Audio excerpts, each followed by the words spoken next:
Algin 50 milligram tablet কি?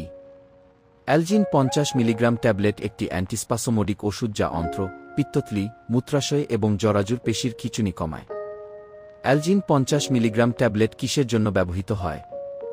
Algin 50 milligram tablet পাচনতন্ত্র এবং পিত্তথলির ব্যথার চিকিৎসার জন্য ব্যবহৃত হয়।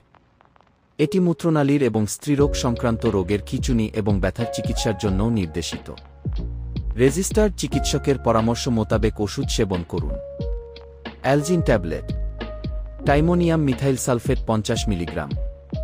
প্রস্তুতকারক রেনেটা ফার্মাসিউটিক্যালস পিএলসি। নির্দেশনা: অ্যালজিন একটি মাংসপেশির খিঁচুনিরোধী ওষুধ যা পরিপাকনালী, পিত্ততন্ত্র, মূত্রাশয় ও জরাজুর পেশির সংকোচন কমায়। ইহা পরিপাকনালী ও পিত্ততন্ত্রের অকার্যকারিতা সংক্রান্ত ব্যথার লক্ষণ ভিত্তিক চিকিৎসায় ব্যবহৃত হয়। এছাড়াও এটি মূত্রনালী ও স্ত্রী জননাঙ্গ সংক্রান্ত রোগের সংকোচন ও ব্যথার চিকিৎসায় নির্দেশিত। রেজিস্টার্ড চিকিৎসকের পরামর্শ মোতাবেক ওষুধ সেবন করুন। ফার্মাকোলজি: টাইমোনিয়াম মিথাইল সালফেট হল অ্যাসিটাইলকোলিন ও হিস্টামিনের অ্যান্টাগনিস্ট। এটি কোষের ঝিল্লির ফসফোলিপিড এবং প্রোটিনের সাথে ক্যালসিয়ামের বন্ধনকে শক্তিশালী করে। ফলে এটি অন্ত্র, পিত্তথলি, মূত্রাশয় ও জরাজুর মসৃণ পেশির সংকোচন কাজকে বাধা প্রদর্শন করে, যা অভ্যন্তরীণ ব্যথা কমায়। মাত্রা ও সেবনবিধি: প্রাপ্তবয়স্কদের ক্ষেত্রে সাধারণ মাত্রা দৈনিক 2 থেকে 6টি ট্যাবলেট অথবা 3 থেকে 9 চা চামচ সিরাপ বিভক্ত মাত্রায়।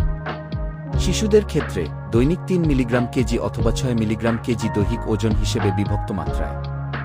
রেজিস্টার্ড চিকিৎসকের পরামর্শ মোতাবেক ওষুধ সেবন করুন। প্রতিনির্দেশনা: ইউরেথ্রোপ্রোস্টেটিক ডিসঅর্ডার যেখানে প্রস্রাব আটকে যাওয়ার ঝুঁকি আছে সেসব ক্ষেত্রে এটি ব্যবহার করা উচিত নয়। যে সমস্ত রোগীর অ্যাঙ্গেল ক্লোজার গ্লুকোমা হওয়ার ঝুঁকি আছে তাদের ক্ষেত্রে এটি প্রতিনির্দেশিত। পার্শ্ব প্রতিক্রিয়া: অ্যালজিন ব্যবহারে কারো কারো হাইপোটেনশন ও ট্যাকিকার্ডিয়া হওয়ার ঝুঁকি থাকে।